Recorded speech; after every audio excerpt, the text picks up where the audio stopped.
Now, the element of boxing is to hit and not get hit. Yeah. But sometimes you got to fight in the pocket. Yeah. And let know I ain't moving away. In Yeah. Yeah. It's like a struggle. I mean, it's a struggle for territory. yeah. A struggle for respect. The war's not always going to be won with ease. Sometimes wars are bloody.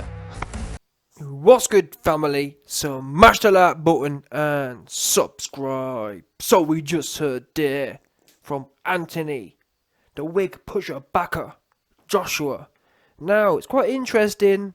These quotes have been made by AJ in the last week or so because I did a video, a documentary style video. It was long though, some long thing, 50-minute video breaking down essentially what was some leaked sparring footage one of my dons inside AJ's camp sent to me expeditiously. Now just quickly, for you man who haven't seen it, that footage showed AJ sparring a dude who must have been about 180 pounds soaking wet. So obviously AJ is sparring in camp for Usyk, for a small blown up light heavyweight kind of thing. Anyway, two-twos. In that footage, AJ was implementing a style which is what I call super scary. Now, let me get something straight right now, because a lot of people have misconstrued my language. Scary is slang for scared. Yeah? Super scary. If someone's super scary, they're not a monster. They're like acting anxious. If someone's super scary, they're super anxious. So now we're all clear on that. AJ was implementing a super scary style, which means he's like, I mean, look at the Pulev fight, for example. Anxious. Arms are going, and compare it to his other fight. Compare it to my perfect. The best example of a boxing but dominant style was AJ versus Parker. Yeah? He's dominating the centre of the ring. He pushing forward. He looking for trouble. Pushing forward, dominating the centre of the ring. And it's interesting, like I said, that we're doing this video now. You've seen the sparring footage from the camp. We've now just heard AJ's words again, and I find it contradictory. In that long video I did, discussing the sparring footage, I talked a lot about, I mentioned, back 6 months ago after, in fact, was it after the Billy Ho Saunders? I'm not sure, either way. AJ said, after one of Canelo Alvarez's fights, he said, I want to fight Fury. In my next fights, I want to fight like Canelo Alvarez. And obviously now, we've seen the sparring footage, and he's not boxing like Canelo Alvarez whatsoever. And now again, we hear these quotes from AJ. He's talking about how sometimes you just need to bend your knees and not give ground and whatnot. And what I struggle with this, again, is that we hear the words, but guess what? When AJ fought Pulev, where was this? Where was the, okay, sometimes you've got to bend your knees and not give territory? Because when you watch that Pulev fight, he given territory. All he does is give territory. In that fight, the aggressor was Pulev. In that fight, the ring general was Pulev. It's the truth. AJ was the one skirting around the outside of the ring. Pulev was the one pressing forward. Now, Pulev weren't throwing shots, which makes it even worse. Pulev wasn't active. And still, AJ was dancing around being super scary. And again, what worries me is AJ's fighting a cruiserweight. What do you need to be dancing for? I've got people who don't know boxing telling me, he needs to be light-footed because then he gonna be. I don't know what. To be fair, I need to go back and I'm gonna do a video breaking down some of these goofy comments, but I'm not sure what they're getting at. You need to have super dancey footwork. I don't know what to say. People are basically saying AJ needs to have super dancey footwork to beat Usyk. I don't get it myself.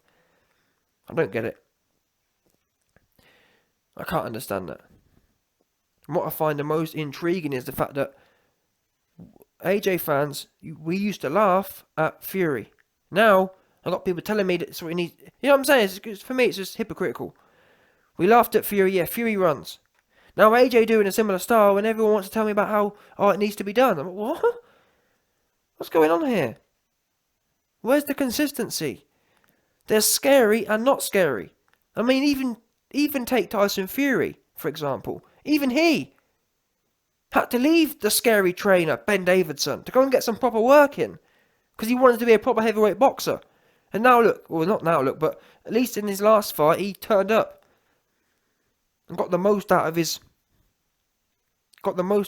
frame, out of his athletic ability. You've got AJ, who is the definition of athletic ability, and he's not getting the most out of it. Don't know what he's doing.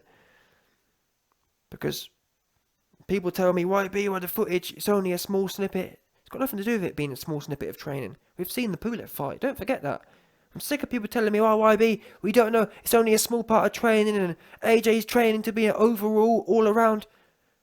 We saw the Pulev fight. Where was the all-aroundness then in the Pulev fight? Because all I saw in that fight was running around the place and wasting time. Not committing. Not breaking anyone. He didn't break Pulev down. He wasn't consistently driving the jab forward. He wasn't putting combinations together consistently. I mean, look at even people like Errol Spence. Errol Spence, consistently, he's stepping in, putting combinations together. Working his opponent. That's the staple of boxing, I'm afraid. That is just fact. The staple of boxing is jabbing consistently and stepping in with combinations consistently. The occasional jab and the occasional right hand isn't boxing, in my opinion. That's what AJ did against Pulev. It was occasional jab, occasional right hand. There was no consistency. There was no there was no breaking down. And that's why everyone who knows boxing, Carl Froch, Peter Fury, loads of people were saying throughout the fight, for the middle 5 rounds, no one could understand what was going on. It wasn't like, well, yeah, he's not knocking him out, but he's clearly building towards it. It was just, there was nothing else going on. Pure airy-fairy. He had that spur in the, whatever round it was, second or third, which, in my opinion, even that wasn't good because it was messy. He was throwing big uppercuts and they weren't landing. It was, in my opinion, 90% of what he did in that round was wasted, inefficient. Big, massive shots, most missed. The ones that landed didn't land anyway, not clean. But back to what he actually says in today's video, the actual quotes. Let me read them out because I think the language is important. He says, "The aim of boxing is to hit and not get hit, but sometimes you've got to fight in the pocket." Now I want to pick up on that because this for me says a lot about what's going on in AJ's camp and AJ's mentality. It's almost like it's binary in his mind. Boxing, the aim of boxing is to hit and not get hit, but sometimes you've got to fight in the pocket. Why does it have to be binary for? And that's what I've been saying. And that's what we see in AJ's performances. AJ's performances since the Ruiz loss have almost been binary. Okay, we either have to hit and not get hit, or we have to fight in the pocket. No, I say no. Shane McGuigan says no. There's a way of boxing in the pocket where you can still hit and not get hit. Does that make sense? The way AJ fights now, it's like, okay, there's different types of boxing. There's hit and not get hit, and there's fight in the pocket. No, there is fight in the pocket and hit and not get hit at the same time. People like James Toney. People like Evander Holyfield. No, you're still going to get hit, obviously. I'd be like, for me to come on here and tell you that there's not more risk being in the pocket is a lie. No matter how skillful you are, statistically speaking, there's always more risk in the pocket than not. That's the sport you're in. But it works both ways as well. The glory is also more magnificent. And what the fans get out of it is more magnificent. What you get out of it yourself. It's getting the best out of yourself comes into play in terms of your skills. Because in my opinion, which in my opinion is also a fact, is that how AJ fought against Pulev isn't getting the best out of himself. He won't, when he's 30 years from now, in my opinion, he won't look back and think, you know what, I beat Pulev the best way I could have done. I think he'll look at that and think, well, man, that was a real bad performance. What was I doing? What was I, a genetic phenom, doing with Pulev for 10 rounds? I should have been dissecting him. That doesn't mean running there, with chin in the air and swing left and right. It means that jab should have been pumping. I should have been holding the centre of the ring, driving him back and getting stuck in, putting nasty combinations together. I hate to break it to you, what I'm saying here isn't rocket science. Watch the Parker fight. You man, you airy fairy dons, go and watch the Parker fight. What the things I'm saying here aren't too far from what AJ was doing anyway years ago. Against Parker, driving forward. Parker was the one dancing around, skirting around the side. Seriously. AJ had the centre of the ring. He was stepping forward. He weren't looking to get out of the back door every 5 seconds. He was the one applying the pressure. And that's why Parker got knackered in the end. Because when someone's applying the pressure, it's tiring. When you're having to run all the time, it's tiring. When you've got a big strong jab in your face, it's tiring. When you've got a man looking to get on the inside with you, it's tiring. When you don't know what's coming next, it's tiring. The reason Pulev at 40 years old was there for all of it. He had nothing to... He was the one coming forward. There was no pressure applied. There was no jab applied. There was no combinations applied. There was a lot of nothing going on. And AJ isn't a lot of nothing fighter.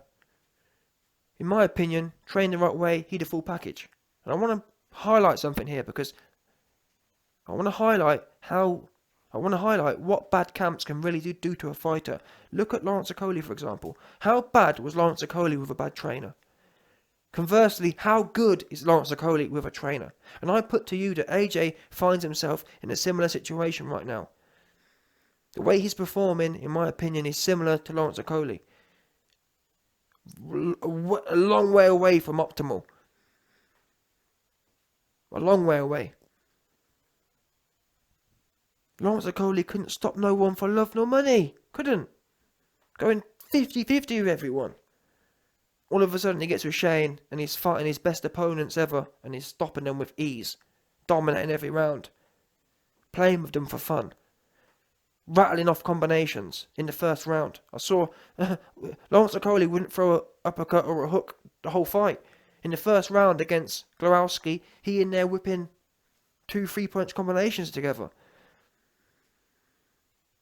I don't remember AJ throwing a 3-punch combination the whole fight against Pulev. I don't remember seeing a 1-2-3 against Pulev. Certainly it wasn't going consistently. And AJ's got a beautiful 1-2-3. We don't see it enough these days. We don't see it at all these days.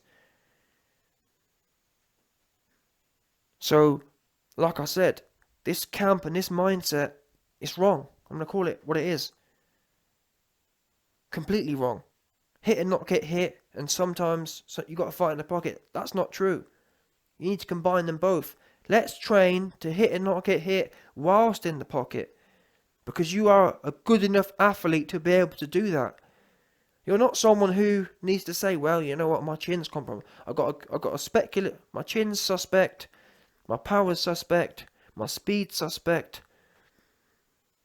My willingness is suspect, and therefore, you know what, I best to stay on the outside, because that's how you're fighting at the moment.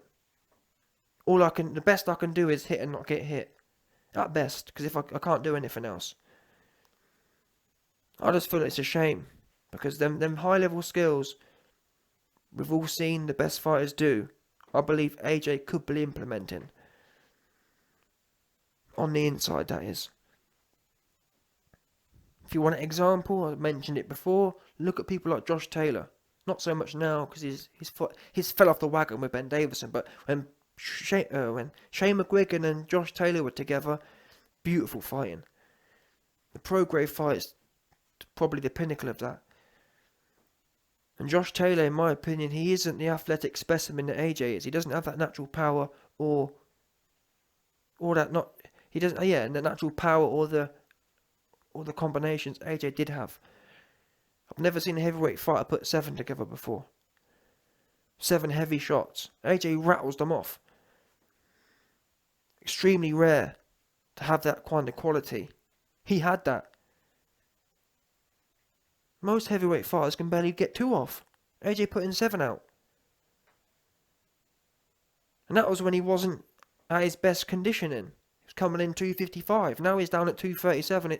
I hate to think what would be going on at 237, 238. We haven't seen it. We haven't seen an aggressive AJ at 238 yet. AJ was fighting Parker at 250 and whatnot, or 247, whatever it was. He wasn't optimal. Imagine what he'd be like now when he cut off a lot of that bulk. Imagine how much more snappy the combinations would be. We haven't got to see that yet. I can count what no one says. We haven't seen AJ. Yes, after the Ruiz loss, he made some key changes. He cut his weight down.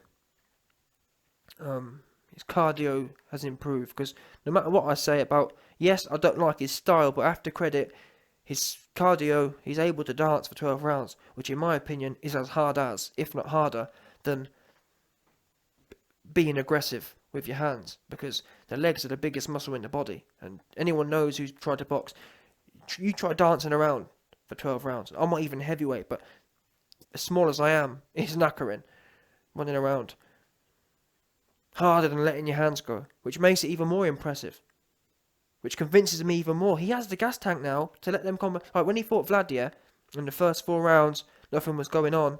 The 5th round he put the hammer down but ran out of gas. Now I believe AJ, in a more controlled way, he could be putting, every round could be like the 5th round against Vlad, laying the hammer down, putting output, putting combinations together, breaking people down consistently over 12 rounds. Rather than running, translate that cardio into a Joseph Parker performance with combinations. The only thing missing from the Parker performance was the fact the referee kept splitting it up.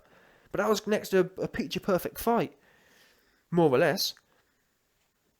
Let's move on anyway. There's a few quotes here. So we've got past where AJ says, boxing's about hitting, not getting hit, but sometimes you've got to fight in the pocket to let him know. Then he says, boxing's on the inside, it's a struggle for territory and respect. Wars aren't always won with ease. Sometimes they've got to be bloody. I do agree with that statement, but again, when do we see this mindset applied? Where was the... You say that not all wars can be won. Not all wars can be won with ease, but it's not about winning with ease or not, in my opinion. Winning, I'm under no illusions AJ can go in there and coast through, but it shouldn't, in my opinion, making a war as such shouldn't be about what they do to you. They shouldn't make it a war. The war should be on your terms, if that makes sense. It shouldn't be a case of, oops, I found myself in the thick of things. You should go in there and almost control the war, control the pace, set the pace. You bring war. You are the bringer of war. Do you understand? It's almost like now AJ finds himself in a position where, well, you know, I was in there with Ruiz and I got caught, and if I'm in a war, I'm in a war. But you, before the Ruiz fight, you was the war. And you still are the war. When you was fighting Dillian White, yeah? He was all the way warred out. He was warred out. That's what he was. He was warred out. So it's not a case of sometimes you got to win with ease. It's not binary. It's not, well, some fights I win with ease, other fights, if I find myself in the middle of a war, every fight, you should go into that fight with a war mentality and say to yourself, I'm bringing the war. And that's what I used to write about Josh Taylor again, was the fact that he goes in there with Prograis and he brings the war, but both men kind of matched each other. But when you do that, when you go into every fight with that warrior mentality, or when you go in there with that war expectation, you never get caught you never get caught lacking. And I think that's what was almost a problem with AJ in the Ruiz fight. In that first Ruiz fight, he wasn't really expecting a war. And that's what I'm trying to tell you, man. This binary thinking, it's erroneous, in my opinion. Fights aren't binary. Yet this one's going to be easy, this one's going to be a war. That shouldn't be the thinking. You should have a fixed mindset, which is my point. Josh Taylor got winning there at Prograis the reason he wasn't shocked, the reason he wasn't caught lacking, is because he approaches every fight with the same level of expectation. Again, not so much now, it's with Ben Davidson, but in the past, that's how he approached every fight. And that's what the greats do, in my opinion. You have to. No fights are going to be won with ease. It's almost like now, though, with AJ's, the way he fights, it's almost like he wants to coast through with ease, if he can do. I'm going to do as much as the feeling I get is AJ's mentality is, I'm going to do as much as I can not to be in a hard fight. Some people praise that and say, well, he's maturing now and you don't want to get hit. YB, you're not in there getting hit. I don't know. I just struggle with that myself. I struggle with it. Me personally, how I look at the sport, it's your obligation to beat someone to the best of your ability, rather than it's my obligation to beat someone as easy as possible. There's two ways of doing things. Beating someone as easy as possible, or beating someone to the best of your ability. As I've said, that's ultimately the crux of what I've been saying recently about AJ. The crux is AJ's team prepare him to beat his opponents as easy as possible, taking as little risk and as bare bones minimum just to get the win. The YB would prepare AJ to beat his opponents to the best of his ability, which would be no one would last 4 or 5 rounds against AJ. AJ going in there with his on his game, on his purpose, getting the best out of himself. No one in this division today goes 4 or 5 rounds. And the risk is, of his current way of thinking, is that you go in there against someone like Tyson Fury or even Usyk. If you go in there and you don't get on the pace and you don't get on it early, you find yourself in the middle of then you find yourself in trouble where you're chasing something. Whereas if you'd have gone in there and set pace from the jump, pressured in with a jab, you find yourself up 5-6 rounds at the halfway point. Because you've set pace. When you go in there and you're looking to nip, and before you know it, and again, the best example of this, we don't even have to talk theoretically. We've seen this play out before. And this was before AJ became even more defensive. Look at the Vlad fight. Seriously. Watch the first 4 rounds in the Vlad fight. The first 4 rounds in the Vlad fight is exactly what's risky about AJ's current strategy. Them first 4 rounds, AJ found himself square, as you like. Nothing in it.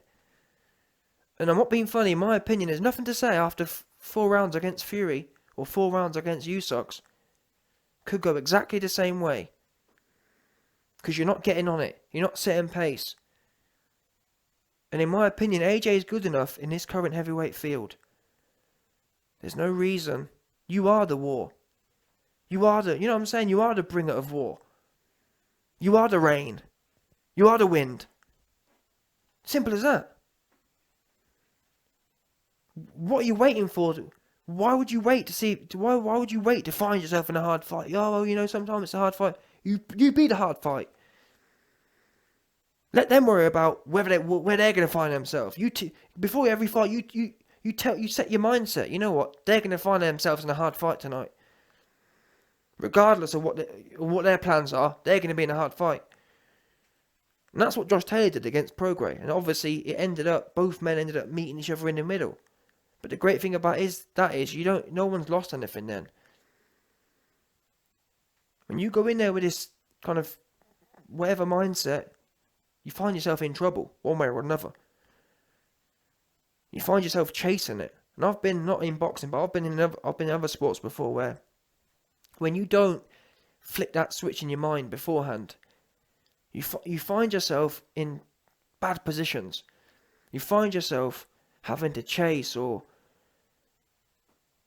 you find yourself essentially or ultimately not prepared.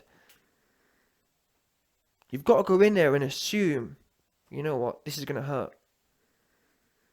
You know what, this is going to be a write-off kind of thing.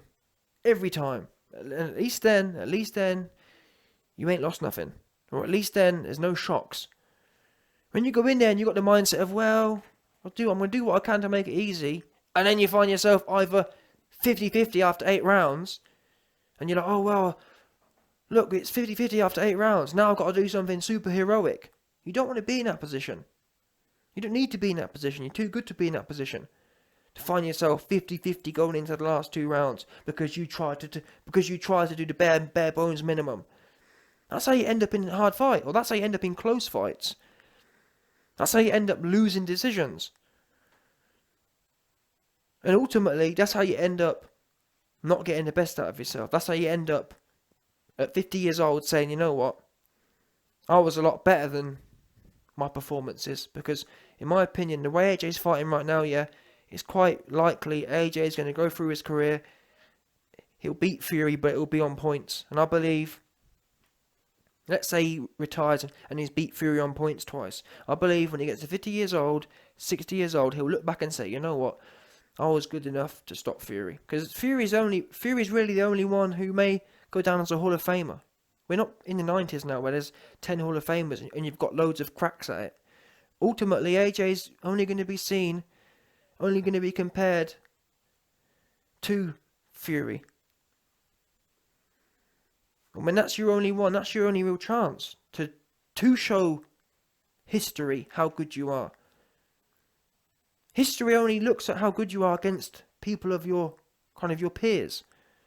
If you go in there and you go 12 rounds with your peers, no one's going to remember that fight as such. The details of it. Now, if you go in there and you stop him in devastating fashion, that's how you separate yourself in the history books. Just getting a W. Yeah, people will remember you won it, but they won't remember nothing else.